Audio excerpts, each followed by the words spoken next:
Supreme court ने योगी सरकार को लगाई फटकार, कहा प्रयागराज में जिनका घर ढहाया उन्हें दे 10-10 लाख का मुआवजा। सुप्रीम कोर्ट ने प्रयागराज में की गई तोड़फोड़ डिमोलिशन पर उत्तर प्रदेश की योगी सरकार पर तीखी टिप्पणी की है। भारत की सबसे बड़ी अदालत ने कहा है कि कानून के शासन में किसी के घर को इस तरह से नहीं ढहाया जा सकता है। कोर्ट ने योगी आदित्यनाथ की सरकार और प्रयागराज डेवलपमेंट अथॉरिटी के बुलडोजर एक्शन को अमानवीय और गैरकानूनी कहा है। कोर्ट ने इस मामले के सभी याचिकाकर्ताओं को 6 हफ्तों के अंदर 10-10 लाख रुपए का मुआवजा देने का आदेश दिया है।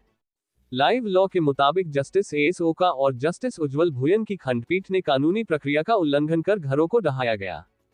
बेंच ने कहा, यह हमारी अंतरात्मा को झकझोरता है। आश्रय का अधिकार और कानून की उचित प्रक्रिया नाम की भी कोई चीज होती है। सुप्रीम कोर्ट के फैसले के बाद उत्तर प्रदेश के पूर्व मुख्यमंत्री और समाजवादी पार्टी के नेता अखिलेश यादव ने इसका स्वागत किया है। अखिलेश यादव ने एक्स पर लिखा है, सुप्रीम कोर्ट का ये आदेश स्वागत योग्य है कि प्रयागराज में साल 2021 में हुए एक बुलडोजर एक्शन पर सभी 5 याचिकाकर्ताओं को प्रयागराज विकास प्राधिकरण द्वारा 6 सप्ताह में 10-10 लाख रुपए का मुआवजा दिया जाए। इस मामले में कोर्ट ने नोटिस मिलने के 24 घंटे के भीतर मकान गिरा देने की कार्रवाई को अवैध घोषित किया है।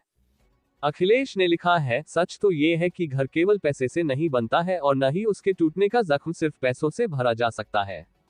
परिवार वालों के लिए तो घर एक भावना का नाम है और उसके टूटने पर जो भावनाएं हत होती हैं उनका न तो कोई मुआवजा दे सकता है न ही कोई पूरी तरह पूर्ति कर सकता है। अखिलेश ने लिखा, परिवार वाला कहे आज का नहीं चाहिए भाजपा। क्या था प्रयागराज में घरों को तोड़ने का मामला। बीबीसी संवाददाता सैयद मोजिज इमाम ने बताया है कि यह मामला साल 2021 का है, जिसमें एक याचिकाकर्ता प्रोफेसर अली मोहम्मद फातमी का घर भी बुलडोजर से गिरा दिया गया था। पीड़ित पक्ष ने इसके खिलाफ इलाहाबाद हाई कोर्ट में याचिका दायर की थी, लेकिन उसे नामंजूर कर दिया गया था। इस मामले में याचिकाकर्ताओं के वकील ने कहा था उनके क्लाइंट का घर गलत तरीके से गिराया गया था और कहा गया था कि जिस जमीन पर घर बना है वह गैंगस्टर रहे अतीक अहमद की है। उत्तर प्रदेश के प्रयागराज में यूपी के पूर्व सांसद और माफिया अतीक अहमद और उनके भाई अशरफ अहमद की अप्रैल 2023 में गोली मारकर हत्या कर दी गई थी।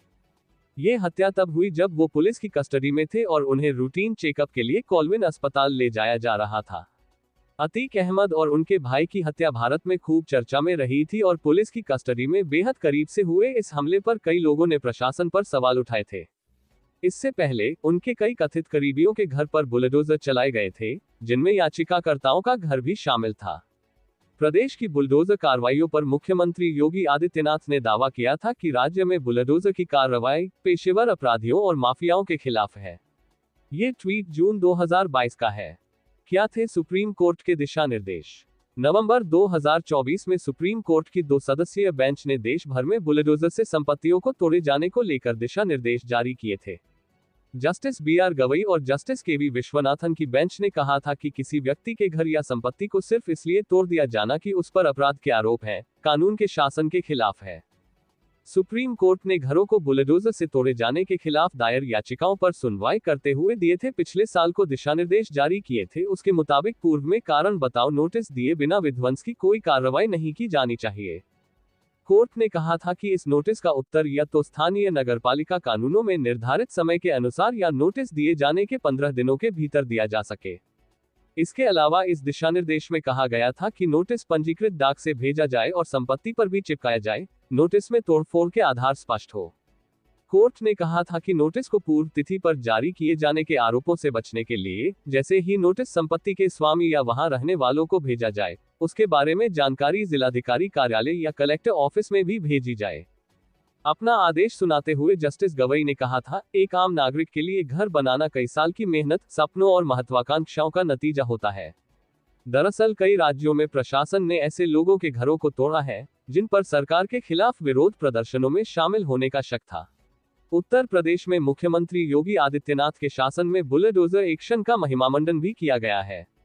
उनके कई समर्थक राजनीतिक रैलियों में बुलडोजर लेकर आते रहे हैं।